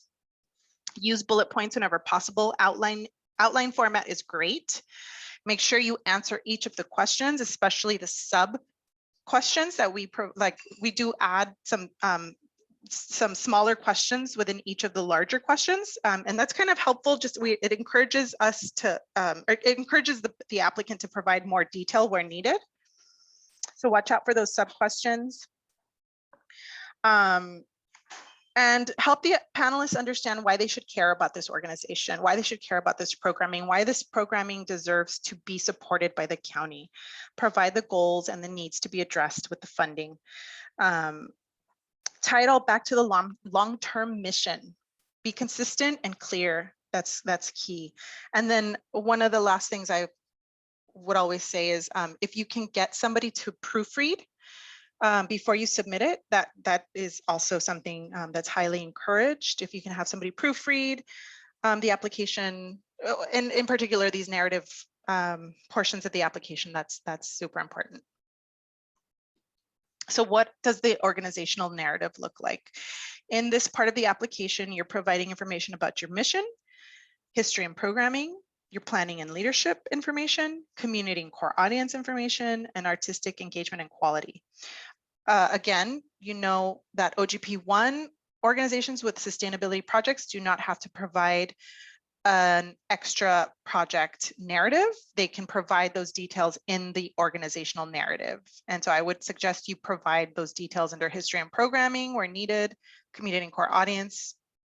You still have to answer the evaluation question, but you can provide those details about your project under history and programming, planning, or community and core audience.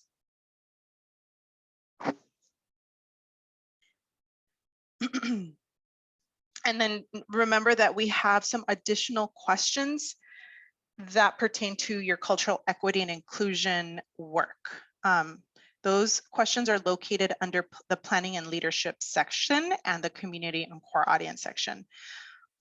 These questions are linked to the review criteria. which I'll discuss later, but refer to the application sample to see what those questions look like. I'll also show them here, but if you want to see those sample questions for the full application, you have access to that on our website. So when you're answering those community and core audience questions, some tips here, provide as much detail as you can: geographic information, demographic, economic characteristics, cultural characteristics, anything that can help the panelists understand who the organization is, who they strive to serve, and who they want to serve over the next 2 years. Describe the community and audience that you serve in as much detail as possible.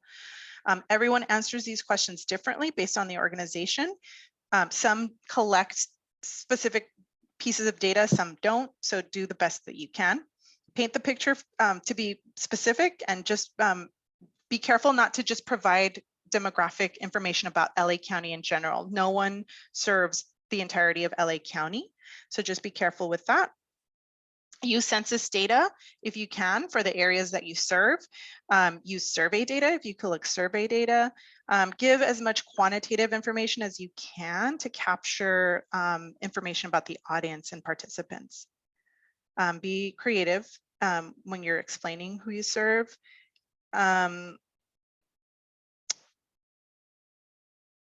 And then provide information about how you determine what your programming will entail each season. Is your organization using survey data? Do you ask your attendees how they felt about the events, performances, exhibits that they attended? Panelists will want to know how you're using feedback from the audience or participants to continue to program and provide high quality services and programming to the county. The panel will want to understand how you determine what will be important to this community or audience you are describing. And if you've got some, over the next 2 years, if you are potentially planning on some new initiatives, right? Address how you are going to engage with new audiences, new communities, any new outreach programs, free admission, scholarship programming that you're going to introduce or that you've introduced over the last 2 years that you want to highlight for the panelists. Have you introduced new ways to reach new audiences that you haven't reached before? Talk about those partnerships or strategies that you've incorporated. And this is where cultural equity inclusion is where you're going to see the question about external efforts made around CEI. So the specific question language is: describe how the applicant addresses and is taking steps to integrate and reflect the values of cultural equity and inclusion in external activities such as programming, audience, and community engagement or other strategies. Provide specific details highlighting progress or efforts made in the last 2 or more years. So you may want to allude to information about your CEI vision that you may have put into your statement, policy, or plan in these responses. Because like I said earlier, the panelists will not see those statement, policies, or plans. They will only see the responses to these questions. So if there's information in those documents that you want them to see, make sure you put it into these responses. And you have more real estate here. We have increased the character limits in these questions to, I think it's now 2,000 characters. So you have a lot more space to do that. Any questions, Anne, about narrative portions of the application?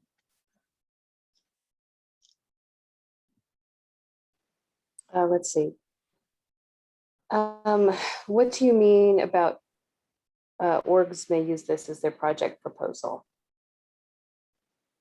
Can you explain? So it might be more clear when you look at the sample application. There are 12 tasks in the application, 2 narrative sections of the application. One is the organizational narrative and one is the project narrative.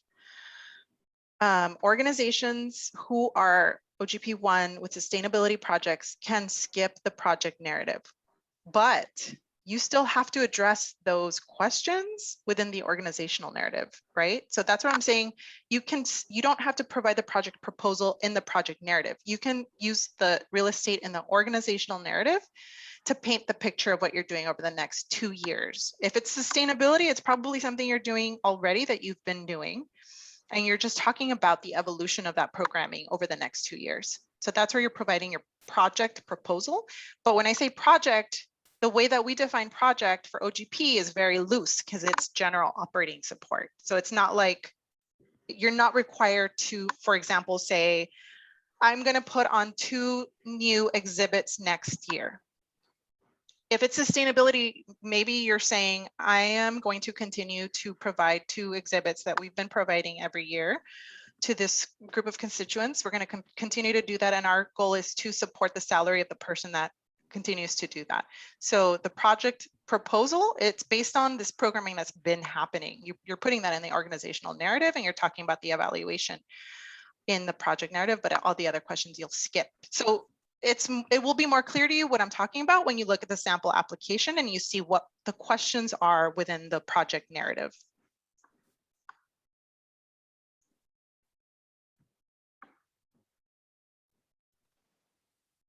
Anything else? No, that's it. Okay. So let's talk about budgets. So part of the 2 of the tasks in this application require applicants to provide a snapshot of how they are going to both match the funding that they're requesting and spend it out. So how are you spending both the award money and how are you spending the matching funding? So you're going to enter in to those tasks project income and expenses for the proposed project during the grant period, these next 2 years, 2022 to 2024. You only want to show the income and expenses specific to the proposal here. So if you're using this money specifically solely to support a salary, maybe your award is the line item is just you're spending money on this salary, but the overall project is to pay this person's salary to continue to do a certain type of programming or administrative backend of what the organization does. So you want to give a picture of what the next 2 years will look like using your numbers. Your numbers should match up with what you're saying in the narrative explanation. So provide the context for the project income and expenses at the bottom of each budget table to make it clear how the narrative is linked to the budget. Don't be scared of the numbers. Help the panelists understand your story by putting the puzzle pieces together for them. The numbers will help provide a fuller picture of what you're going to do with this funding. And ensure that you are providing explanations for your numbers in the fields that are provided for applicants to provide context, especially things like when you're seeing other expenses. If you're using that line item, you want to give context. What does other mean? And also when you're talking about, for example, payments to artists, you would want to kind of describe what those payments, like what is the kind of, how are you paying the artist? What is how are you kind of paying that person out? Is it a monthly payment? Is it a one-time stipend, honorarium? You want to kind of give information about a little bit of context of how you're spending the money out. So let's talk about the income, matching income first. There has been a change to this task to streamline this, this for the applicants. So the projected revenue table, in the prior years, you were required to provide an itemized list of sources of income. So this year, applicants simply need to provide the total match amount and provide a summary of the sources in the explanation, the text box. So for example, you may be counting on, for example, like a city, like a grant from the city where you're doing the work. So maybe you're applying for county funds through us, but then you are also applying for some city funding through City of Santa Monica or City of LA, you know, a municipality that provides arts support. So kind of give a summary of what the sources of income are. You know, City of Santa Monica, you know, maybe you're going out for, you're creating a fundraising campaign to support this project. So, you know, what does that look like? So give as much context as you can for when you provide this kind of summary of what the sources of income will be. There is a link to a worksheet that has the line items. So if it's helpful for you to have the line items to see, you know, what some folks use as sources of income, there is a link to the line item list from prior years here on this page, and you'll be able to download it and use that as like a worksheet. Include both earned income and contributed income. Show only this income specific to the proposal. You do not need to have new sources of income. And do not enter just the full total annual revenue, right? Because this is it's a project over the next 2 years. So what we're assuming is that you're going to have a certain number of expenses that you'll need to pay out over the next 2 years around this project. So how will you kind of fundraise and how you match the grant with other sources of income specifically for this project? Any questions about the project budget, the project income budget? And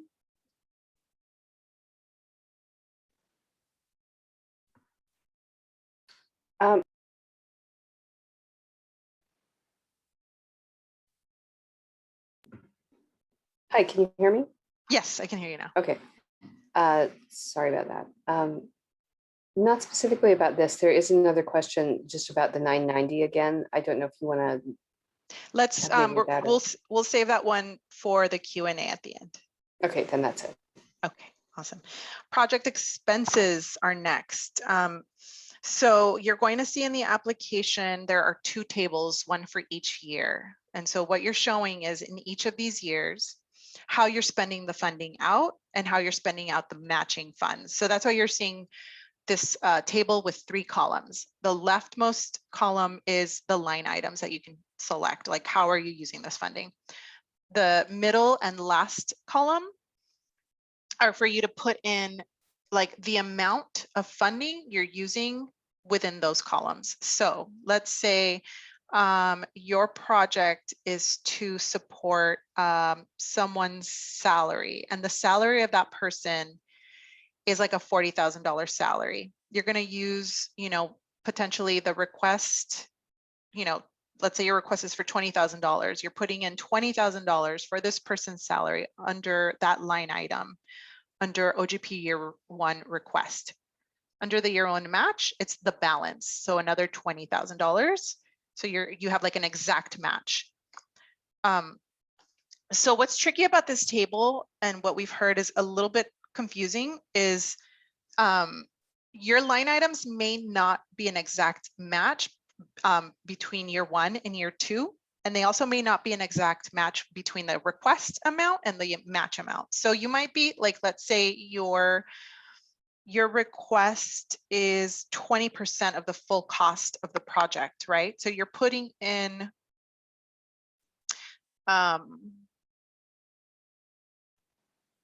yeah, so you're putting in like a certain amount in the request, and then the match is not equal to that number. It's probably more because the match will be 80% of the cost of the project. So if we do have validation incorporated into this table so that you can't get the math wrong. So you'll see there are like fields that say true and false. So if the validation says false, just take a look at your numbers and see maybe there's something that's not adding up correctly. Basically, what you're trying to do is you're showing how you're proposing to use the funds for both the income and, sorry, for both the request from the award and the matching.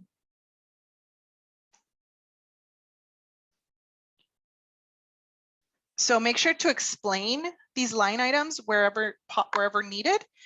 You have the space to provide budget explanations.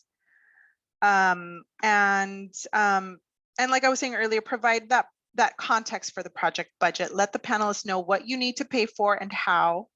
Make sure to show that you have matching expenses that are equal to or greater than the value of the amount of the cost of the project. And make sure to always save whenever you're going through these application tasks, make sure you're always saving so that you don't lose your work. If there's any questions about the project expenses, I can answer them now.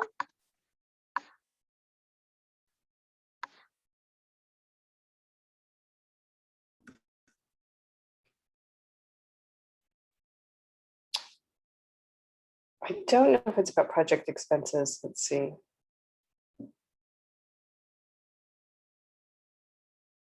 No, not specifically. Okay. So in the interest of time, I'm going to move on. I'm going to try to finish this up. I'm going to wait and take any last questions at the end during the Q&A.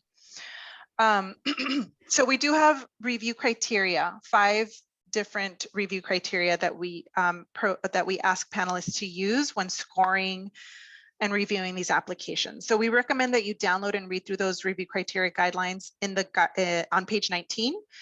Reading through the review criteria will provide insight on how the panelists will focus on and look for what they will look for in the application. Each piece of the application should help panelists understand why this project will make a difference for your organization, and it should also make sense for them. Artistic samples will bring the narrative to life. They can boost an application with an average narrative. It will help for the panelists to see the full picture. Connect the dots for the panelists, make sure they aren't left wondering or unclear about something that could be a red flag. Panelists are your peers. They all have a sense of what high quality work looks like, feels, and sounds like within the discipline that you are applying under. And they will know that what it takes to achieve that level of work, both administratively and artistically. Note for reappliers, the 2 questions that I went over about cultural equity and inclusion, they're linked to criterion 2 and criterion 5 of the review criteria. So it's important to read the review criteria to understand how the panelists will be looking at the responses to these questions. Read the guidelines and see the new review criteria language for these 2 updated criterion.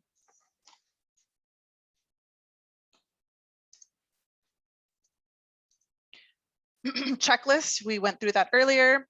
Just a quick note to make sure you download the guidelines, download the sample application. It'll help make sense of everything I just went through today. Everything that I just went through is in these guidelines. So download them.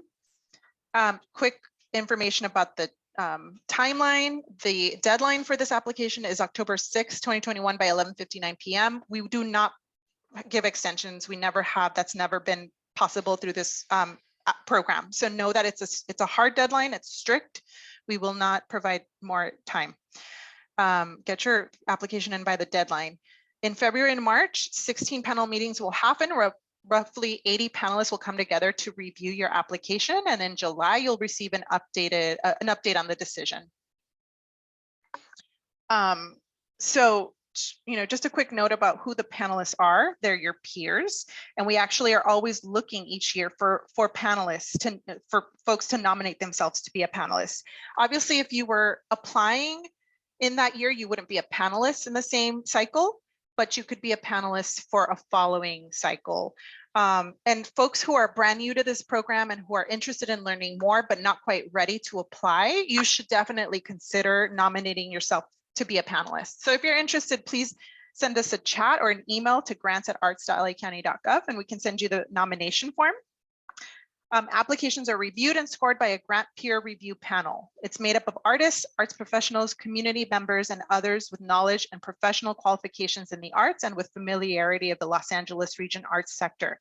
Whether you do or do not receive funding, which at this point is, if you're applying, it's very likely because 90% of applicants are receiving funding each year, you'll be able to get panel feedback based on a summary of the conversation when the panelists review your application. So you can schedule a call to receive these notes and constructive feedback if you're interested.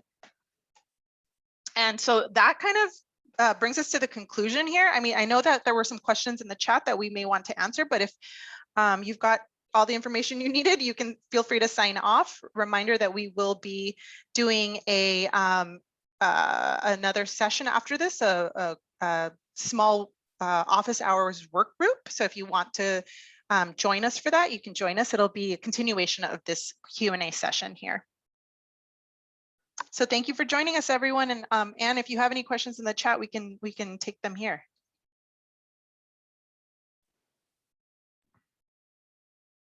Sure. So let's see. Well, I'll start with this one. What percentage of applications receive funding have received funding in recent years? And what percentage of award against request is usually awarded? 90% of applicants are receiving funding more or less. What percentage of requests? What was the last question? What percentage of the award, I'm assuming versus the request, is what percentage? 45% last year. 21-22 Okay. it was 45%. So we imagine it's going to be probably very similar this year, 45 to 50%. Okay, and so going back a bit, so just to be 100% sure, we have 3 years of history, but only 2 years of 990 filing. So we will only provide 2 years financials and data arts, and not for the 3rd year that just ended 2 months ago that has not been filed yet. And Okay. that's acceptable. No, you need 3 years of history in the cultural data profiles. If you cannot complete the cultural data profiles because you don't have the 990 for one of those years, talk to SMU Data Arts about that. But ideally, the requirement is that 3 years, if you've been around for 3 years, you have 3 years of data, input that into the system, into cultural data profiles, but you only need one 990. So figure out which 990 that is. That 990, whatever the end year is, needs to match the end year of the funder report. And if you have more questions, let's talk offline. Maybe you can send us an email to grants@arts.lacounty.gov. We can talk more in detail about your specific situation. Okay, and I believe this is from the same person. So we have applied for other grants, both city and NEA, but the decisions haven't been made yet.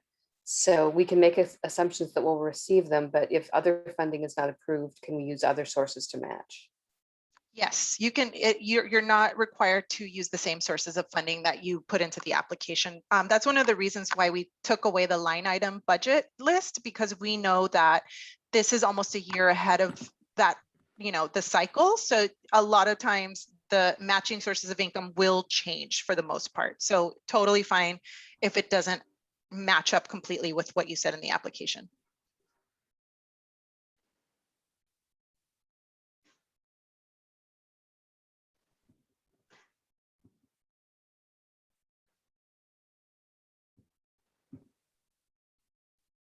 Okay, I don't have anything else unless new things show up or people want to unmute themselves. All right. Yeah. If anybody's on the line and wants to unmute and has a question that didn't get answered, you can. There is someone who's asking about only the previous OGP is showing. So when you log into the portal, you need to click on the programs tab at the top. And if you click on programs, you'll see the new grant, the new OGP cycle listed. Thank you, Anne. Yeah. Awesome. So maybe say that one more time just in case. Okay, so right, if you log into the portal and you're only seeing your current grant, it's probably because you're looking at the My Applications tab. If you just click on the tab next to that, which is Programs, that will show you all the available grants, and you'll be able to see the new one, the new OGP cycle, in addition to the cycle that you're already in. Perfect. Awesome. Thank you. And then, so if there's anybody else that has any last questions, feel free to either type them into the chat, or you can just unmute yourself and feel free to ask.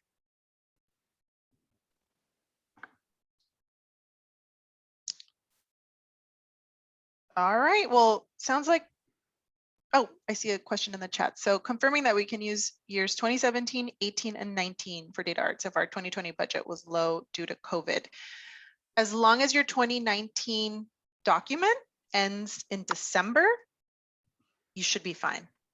If it ends in June, July, September, anything like that, you don't meet the requirement. It has to be December. I have a question. Go ahead, Cornelia. Okay, thank you. I don't think my question on the chat went to you. Does the amount an organization receives, say in this round, persist for the 2 years? More or less of the grant. Suppose your budget, suppose your amount is calculated on, let's say, a $6,000 budget this year, for 2020. And in 2021, it goes to 10,000. Is that adjusted in any way? It's Or not. you get what you get for 2 years? Exactly. You get, yeah, you can't, you cannot reapply to get more funding. Yeah, it's one of the things that's in our eligibility list. Like you can't reapply the following year if your budget goes up to get a little bit more funding. It remains. So if your budget was 6,000 and your request was a certain amount and your award was a certain amount based off that budget, it's going to remain the same over those 2 years. So it may make sense for certain organizations not to apply this year, but to apply next year Correct. on that basis. That's what I thought I Yeah. heard. Yeah, we have seen folks do that. You know, we've consulted with folks that are like, we had a major hit to our budget this year. Is it okay for us to skip this year, have a gap, like a year gap in our funds from LA County and reapply next time we have when we have a bigger budget? And normally we say yes, that's a good, it's worth taking that risk because 90% of applicants receive the funding when they apply. So it's very likely you'll receive funding. And if you want to receive a larger amount, it might be better to wait. Okay. This would be a new organization applying, so, and it's a lot to do. It would be easier to do everything over the course of a year than. Yeah, and then that provides you the opportunity to potentially be a panelist and sit in on the panel review process and see what that's like and get a little Right. bit of a back. Yeah.